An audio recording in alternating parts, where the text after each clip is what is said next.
Телефонски повици и понуди за заработка на брзи пари. Штипјанка реагира дека добила телефонски повик од непознато лице кое и нудило да заработи пари преку инсталирање на апликација. Во банка правите електронско банкарство. Кога направите електронско банкарство, ќе ве контактирам и ќе продолжиме со вас работа. И ќе набиете тие парични средства. Де, кажи ми, треба ли трансакцијска сметка да ти дам ја на тебе? Не треба, не ми треба ништо. Само направите електронско банкарство. За да имате апликација од банка на вашиот телефон, за да ви имале можност да добиете пари на вашата сметка и за да имале можност да проверите ако стигнале пари, ако не стигнале пари.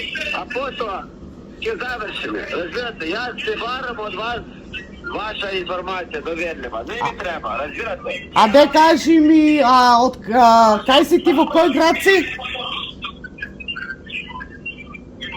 Каде јас сум сега? Да. Јас сега сум во главна канцеларија во Лондон. Главна канцеларија во Лондон.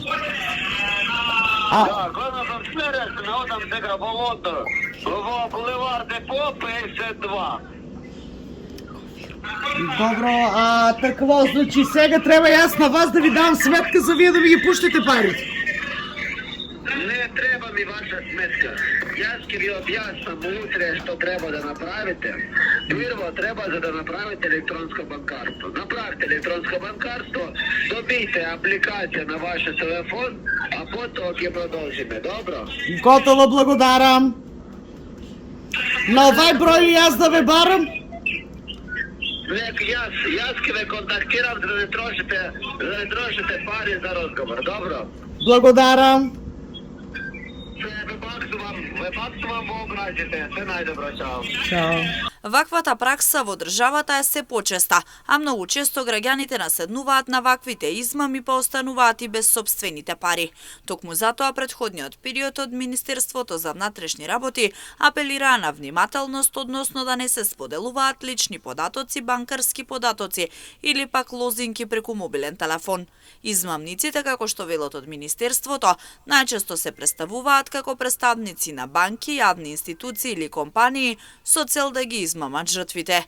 Оттаму вела дека доколку се сомневаат оти се жртва на измама, веднаш случајот да го пријават во најблиската полициска станица.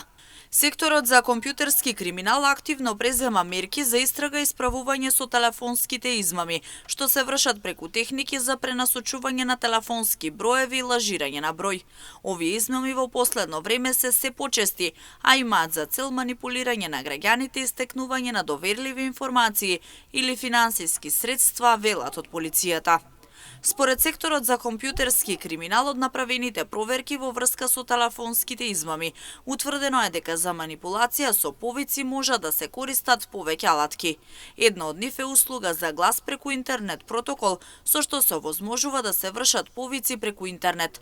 Многу провајдери нудат функции како пренасочување на повици, маскирање и рутирање преку виртуелни броеви. Втора апликација за лажирање е алатка што овозможува корисниците да го изменат бројот што се прикажува.